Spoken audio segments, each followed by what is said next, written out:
Assalamualaikum warahmatullahi wabarakatuh. Bagaimana kabarnya rekan-rekan? Tentunya selalu sehat dan selalu semangat.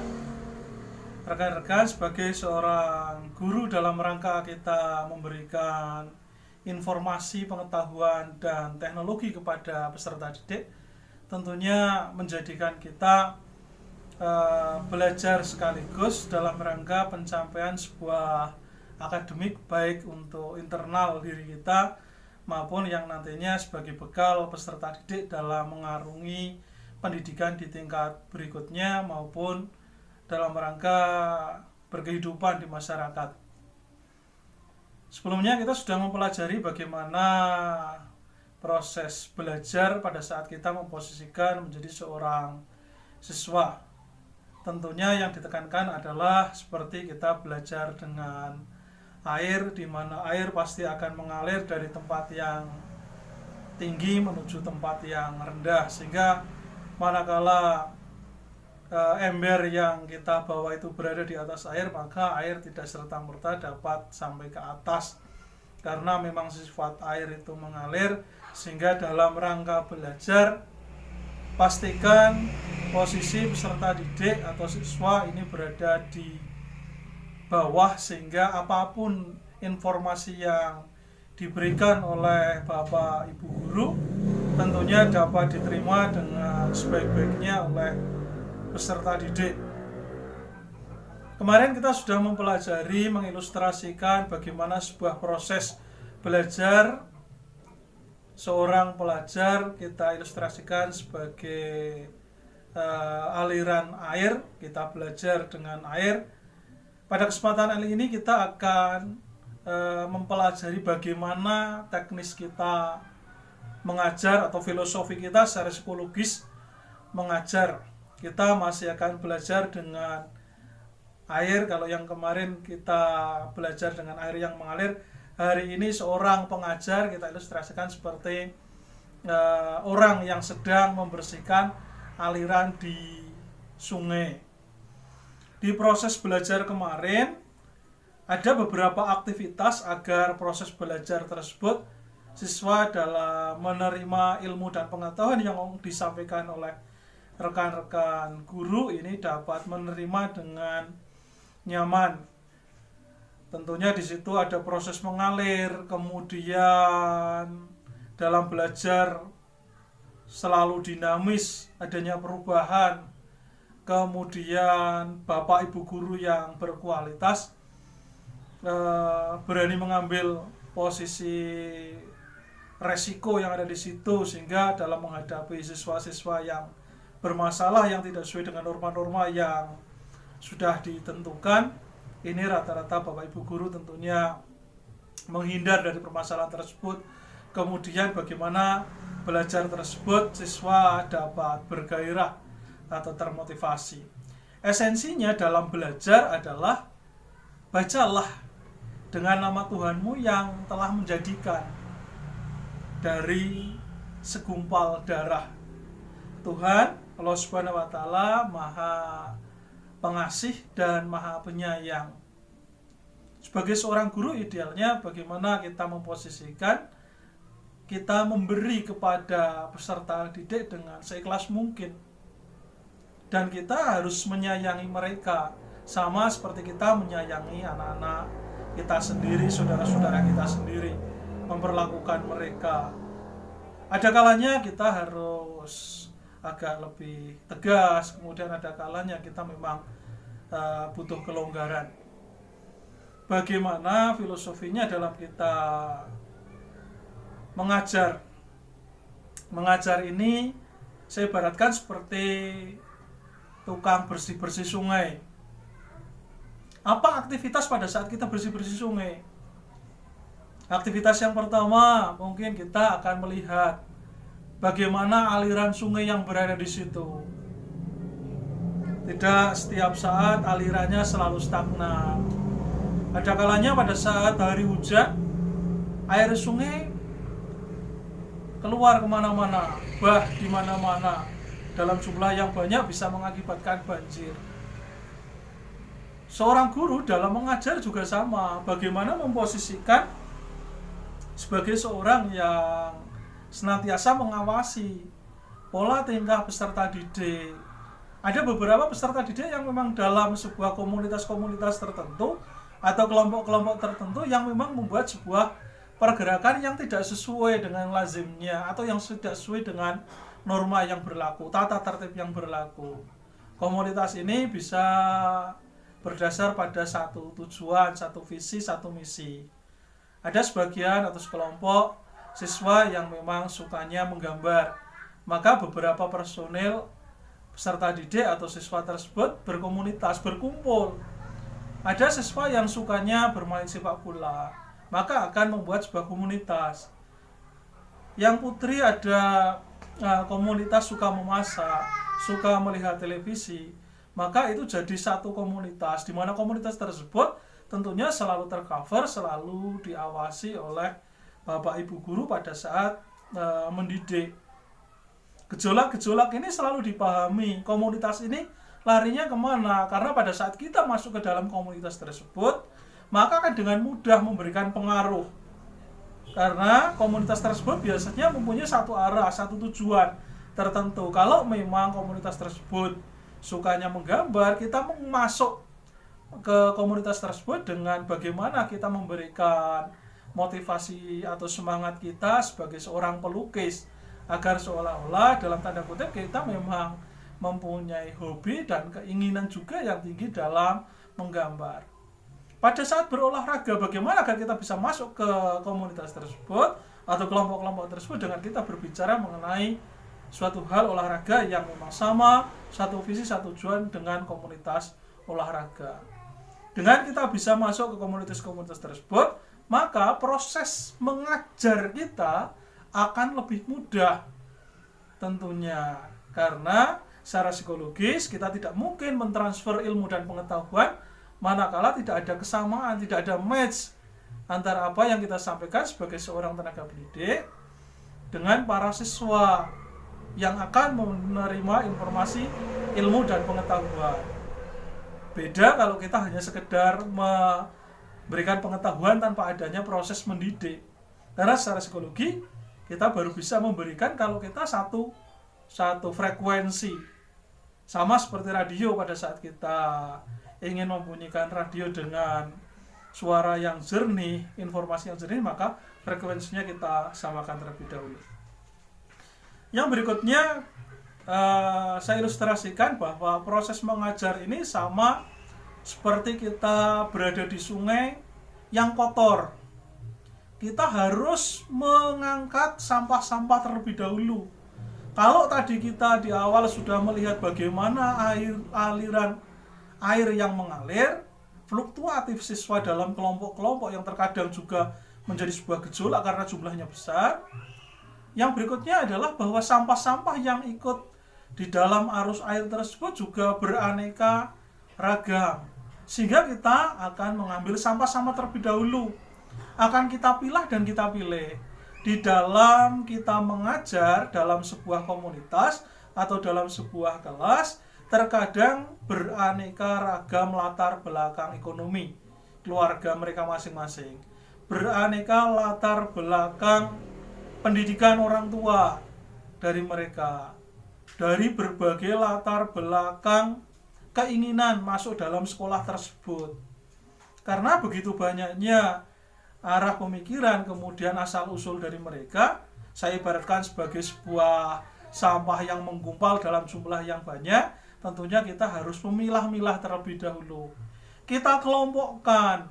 Beberapa siswa ada yang memang menyukai di bagian kesenian, ada beberapa siswa yang menyukai di bidang olahraga.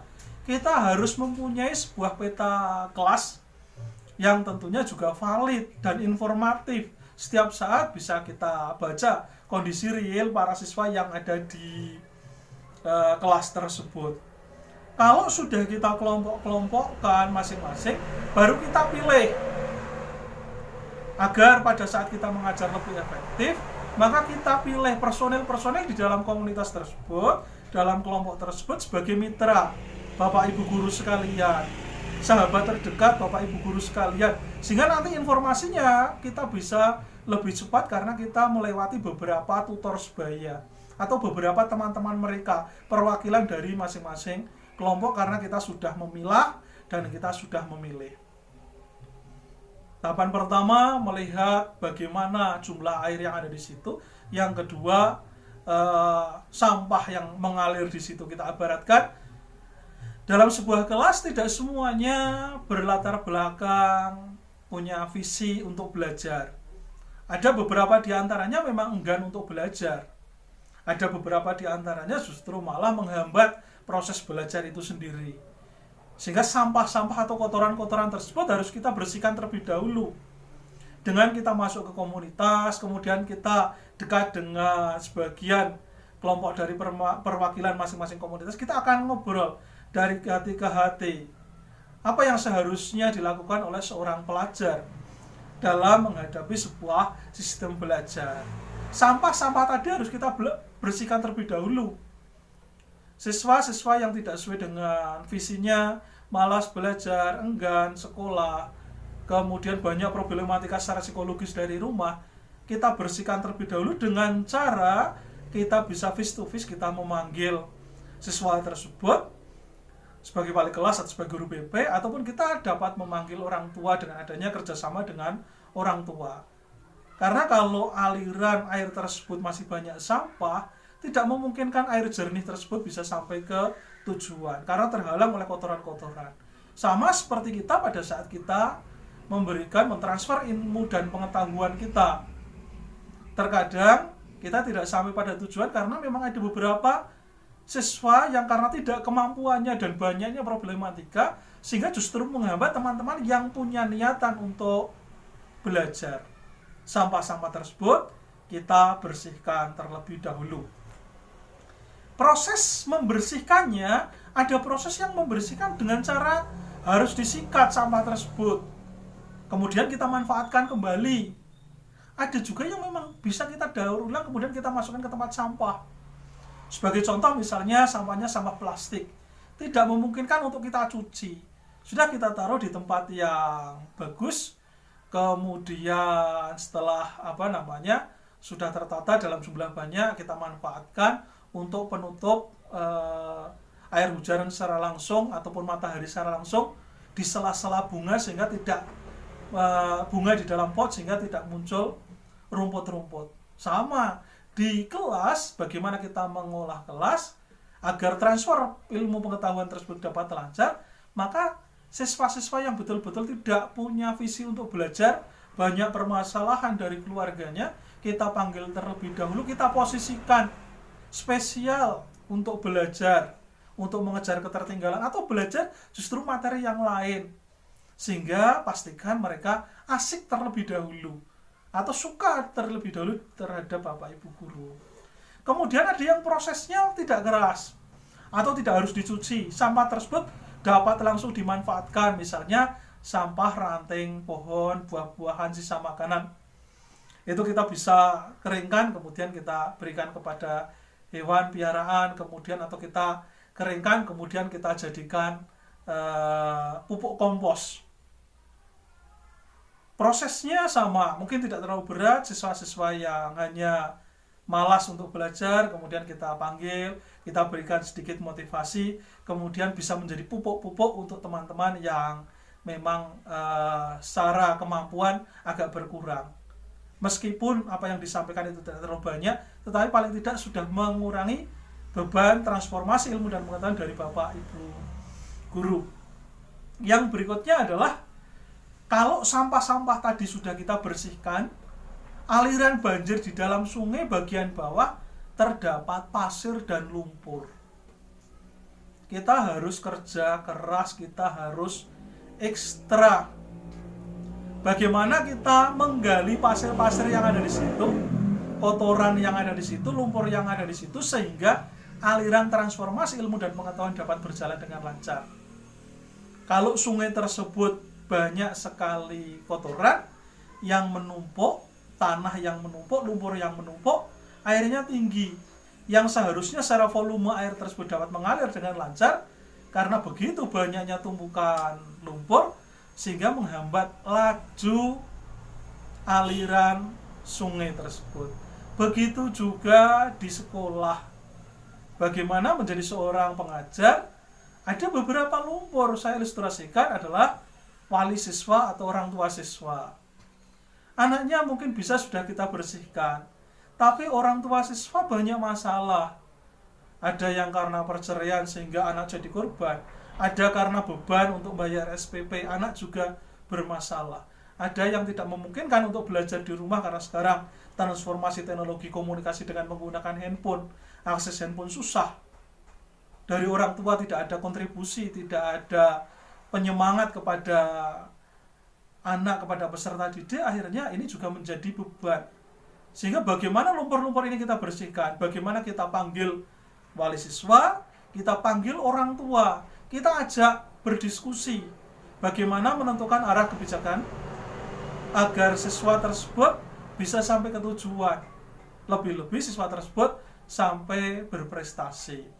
Kalau lumpur ini tidak kita bersihkan, sampah yang berada di atas akhirnya juga ikut numpuk, aliran terhambat.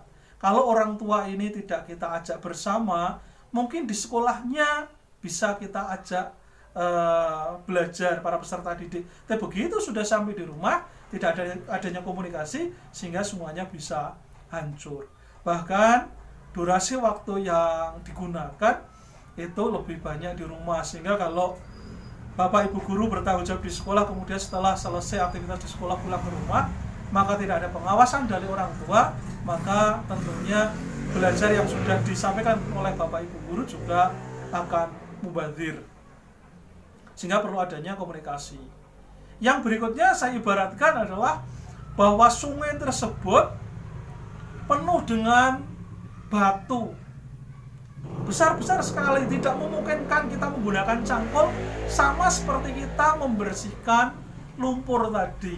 Ada besar sekali batu-batu yang memang menghambat laju tersebut, sementara aliran sungai harusnya bisa lancar karena ada tumpukan batu yang besar-besar, sehingga kita harus kerja ekstra menata batu tersebut menjadi pondasi-pondasi yang kuat untuk menahan derasnya aliran arus. Bukan malah kita buang batu-batu tersebut, tapi kita manfaatkan.